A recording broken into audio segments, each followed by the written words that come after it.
Hello, welcome back to King's Academy. My name is Salin Chus. This is a brand new video about common conversative phrases in English. This is going to be really useful. So all my students and everyone, those who follow me in YouTube, this is going to be a great help if you are planning to improve your spoken English, or are you a student of IELTS or OET. This is a very unique, very powerful way of improving your fluency and conversation skill. And this is a series of lectures, and this is a series 1. And there will be a lot of lessons in this video tutorial. It's going to be 20 lessons, and there will be a number of different series. How to make fluent conversative phrases easily, and this will help you a lot.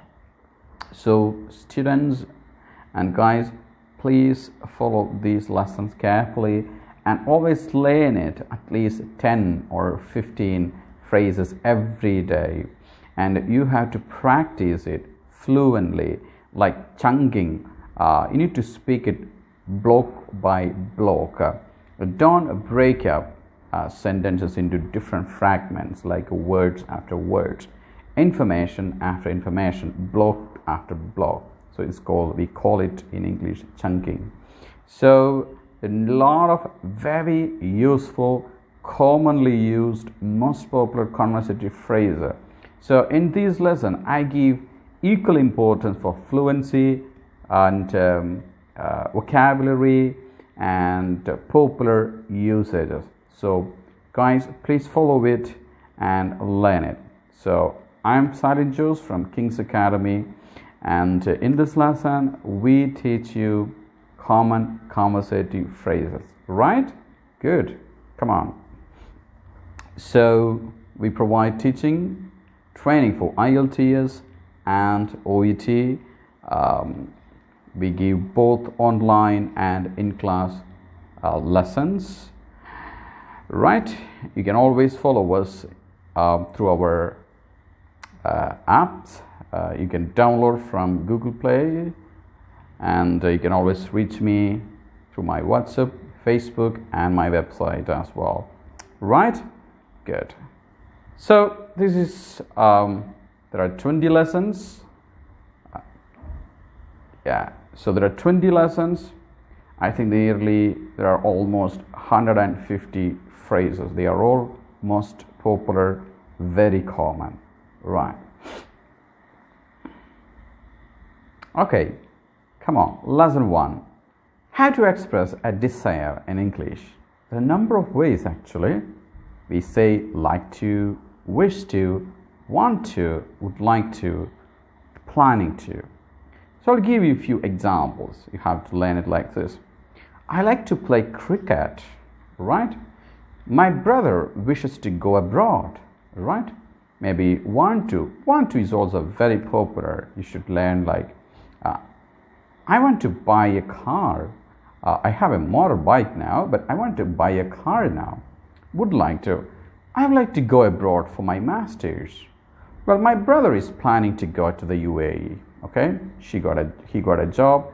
She's planning to go to the UAE. All right, so you can speak about it all. So we got 5 sentences, 5 phrases. You can use it always to express a desire. Learn it. Okay, good.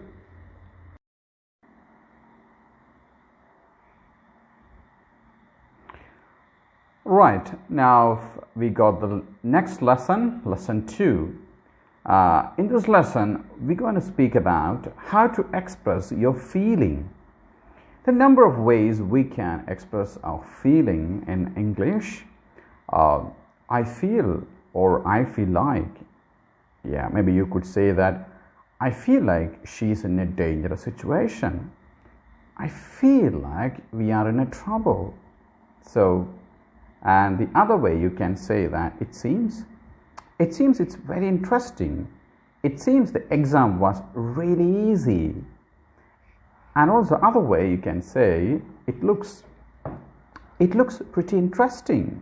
Yeah, that's one of the ways we use in English. It looks very beautiful, and it sounds great. If one of your friends asked you, are you coming for a party tonight? Then you can say, wow, it sounds great. It sounds fantastic. I'm coming. All right. So that's really beautiful, and we are moving forward for our next lesson.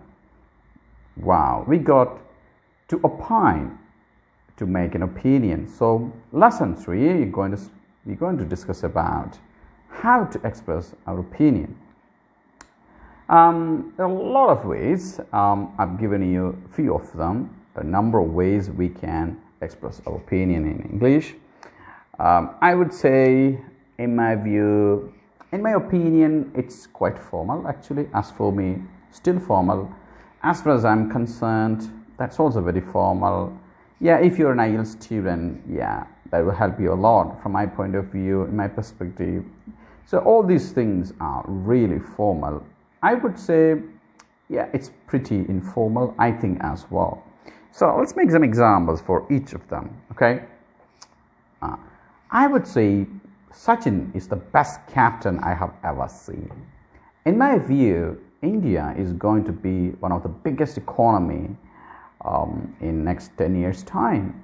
In my opinion, writing is the toughest module in IELTS. As for me, reading is not that difficult, okay?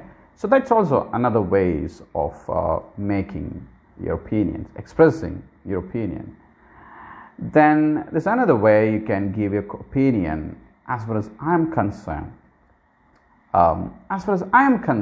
government should provide a lot of funds for the poor and the needy people in the country. From my point of view, government should provide shelter facility more importantly. Okay, in my perspectives, rather spending billions of money on space research, government should spend money on building basic facilities. I think she's really intelligent. Okay, so there are different ways we can make our opinions. So next time, if you want to make opinion, use all these words and phrases. That will be really make you professional. Okay, well, let's move on. Let's go on to the next lesson. How to predict. Yeah, there are a number of ways we can predict in English. I suppose that's very formal and really useful. I suppose India is going to be third biggest economy in the world within 5 years' time. I imagine Miss Mary is going to be the president, okay, of the college. I imagine she's going to be the president of the union, okay. So it's kind of prediction or imagine. I imagine people will be using flying cars very soon, maybe next decade. Yeah, I guess people will be using clean energy within 5 years. I presume that we will be completely removing all the fossil fuels very soon from the market. Yeah, I think it's going to be very soon. I guess that governments will be stopping all the fossil fuels within 5 years' time. So that's kind of a prediction. I feel like we are all switching into cleaner fuels within 10 years' time. So these are the number of ways we can use your prediction. So I suppose, I imagine, I guess, I presume. We're going to develop artificial intelligence softwares. We're going to use robots. I presume we're going to use robots at our home. So these are the kind of prediction you can use. Now let's move on. The other lesson. So lesson 5. In this lesson, we're going to learn about how to say something is, how something is. Okay. So you can still use it seems. It seems terrible. It seems beautiful. It seems fantastic. It looks nasty. It looks so disgusting, if you want to say that. Okay. It appears to me Mr. John is going to be the president. All right. It appears to me that what would say? It appears to me Biden is going to be the president of the United States for a second time. He's already president of the United States. So you can say that, yeah, it appears to me that he's going to be the president of the United States one more time. Okay, so don't mistake me. I'm not a Democrat, neither I'm a Republican. So I'm just making a comment. Right, it sounds we are going to have a great plan, great party tonight. So it sounds like we're going to have a great party tonight. So it sounds, it appears, it looks, it seems. So these are the ways we say how something is in English. So next time when you say something about, yeah, it seems a fantastic plan. It looks so stunning. It appears to me that people are really worried of the result of the exam. It sounds like a plan. It sounds like people are going for a party.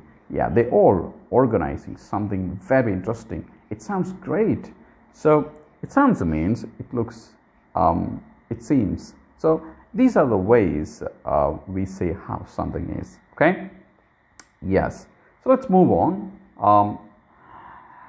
How to ask how someone is. For example, like we usually say, how are you, right? So there are a number of different ways. Even in English, we use a lot of different ways to how a person is, to check how someone is. So if you meet your friend, your classmate, so try to use all these different ways of expressions.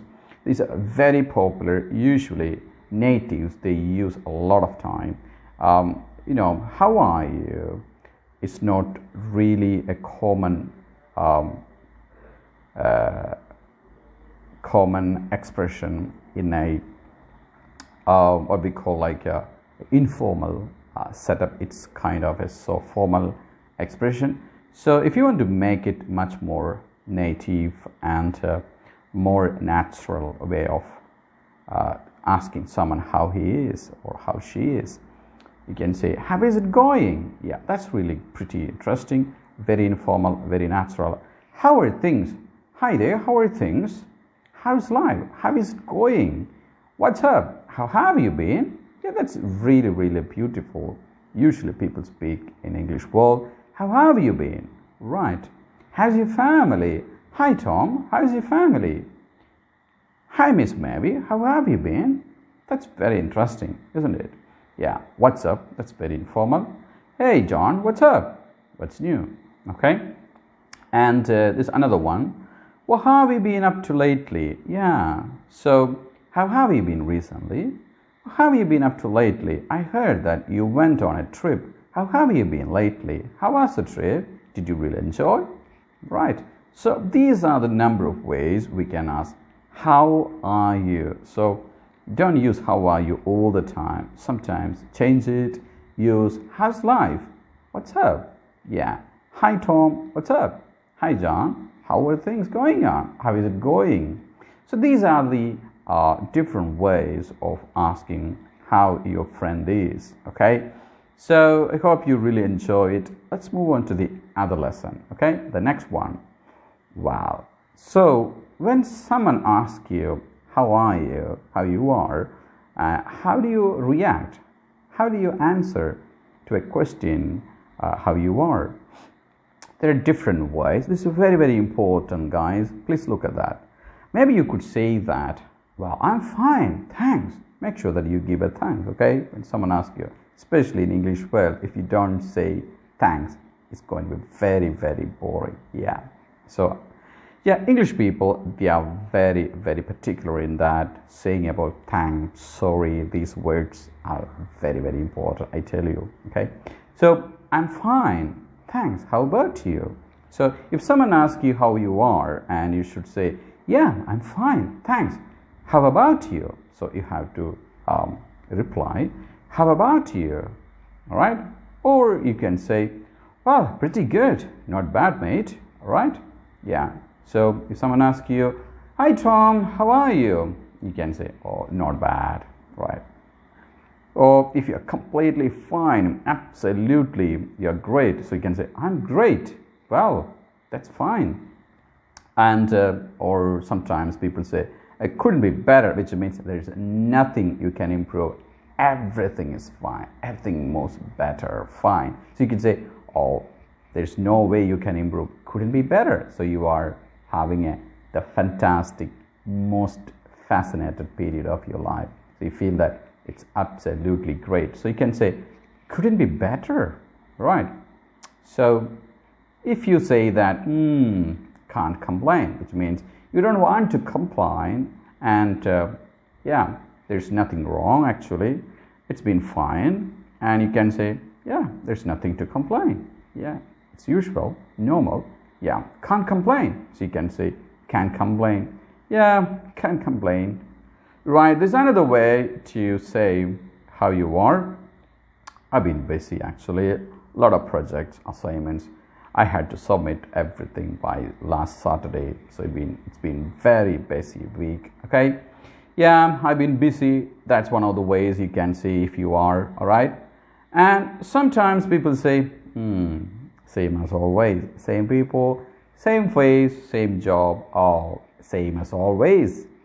Yeah, if you want to say, people say same as always, right? So you can say same as always. Oh, sometimes people say, not so great actually, right? Okay, not so great actually. But if you say so desperate, not really happy about how you are moving now, and you could say, could be better actually, right? So could be better. So that's another way of saying how you are. And sometimes people say, I'm okay.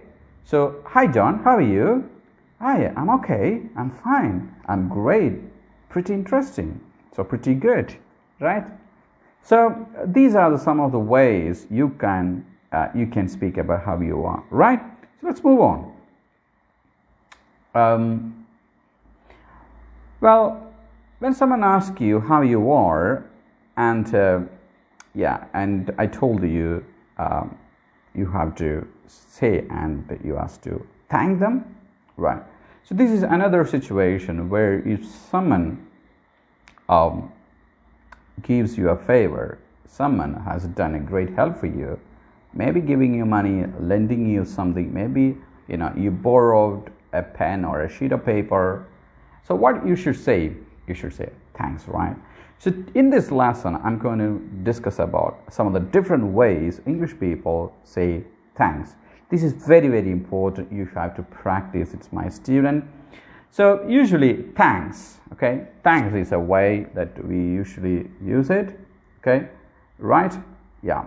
So thanks, much more officially we can say, thank you so much, okay? Thank you so much.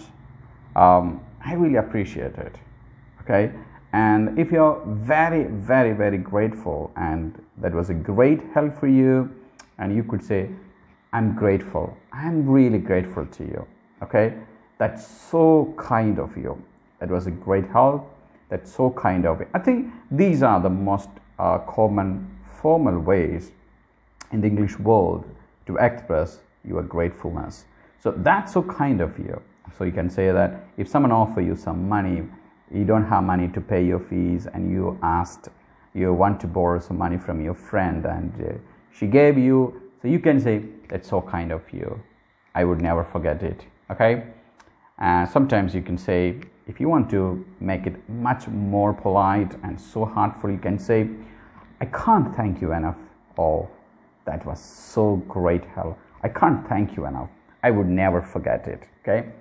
Yeah, so these are the ways you can say how grateful you are to the friend, okay? To your friend. Right, let's move on. Let's learn lesson number 9. Yeah. Right. Well, if someone gives you thanks and someone say thank you, you have to respond it, okay? Yeah. So if you offer a help to someone and that person gives you thanks, or he has shown his thankfulness, gratefulness, and he has said, "Thank you, Mr. John, for your help." So how do you respond to thank you? That's really important. In English, the conversation doesn't stop there actually. You have to respond to that thank you phrase. So how do you say that? "You're welcome." Okay, that's really good, right? Yeah, "You're welcome." Yeah. Sometimes you could say, if someone says thank you, you can say, "Oh, no problem. It's all right. No problem. No worries." That's also very common in English world. "No worries. It's all right." Okay. And if you are, you really humble yourself, you say that, "Oh, don't mention it. All right. Oh, it's okay. Please don't mention it." Okay. Sometimes people say that, "Yeah, my pleasure." All right. Because you are really happy and are grateful in helping others. And when someone say thank you, you say, "Oh, my pleasure." So you can say that, "My pleasure." Right. So, or you could extend it a little bit more and you could say, "It was so pleasure to help you." Okay. So glad to help you. "It was the least I could do." All right, don't mention it. "It was the least I could help." Okay. "It was the least I could do." It was the least I could do. That's one of the ways people use in English. Or at the least, you can say thank you. All right. Good. So lesson 10, to ask an interest. So a number of ways we can ask or an interest. So to check if that person is interested, whether he or she is she has the interest of something. So you can ask them, "Would you like to have a coffee?" Yeah, you can ask. Or, "Do you fancy a cuppa?" Cuppa in English world, they say cup of coffee. Yeah, sorry, cup of tea. Yeah. So, in English world, people say cuppa. Cuppa means cup of tea. Yeah, so "Do you fancy a cuppa?" They say that. Yeah, "Do you fancy do you fancy a piece of cake?" Right? So "Could you tell me if you're interested?" So sometimes people say that, "Could you tell me if you're interested for the study tour? Could you tell me if you're interested for the combined lesson tonight?" So that's how we ask. We check whether the person is interested in doing something. All right. So this is some of the ways people use to check other person's interest. So I hope you really enjoy all these 10 lessons. There are many lessons are coming up. All right. So please do and practice it. A lot of lessons today. So if anything, just check my other videos or come back to me. Any doubts, ask me. You can text me, reach me through my WhatsApp, or you can use our app. There are text message, voice message facilities. You can always reach me. All right. Thank you. Bye bye.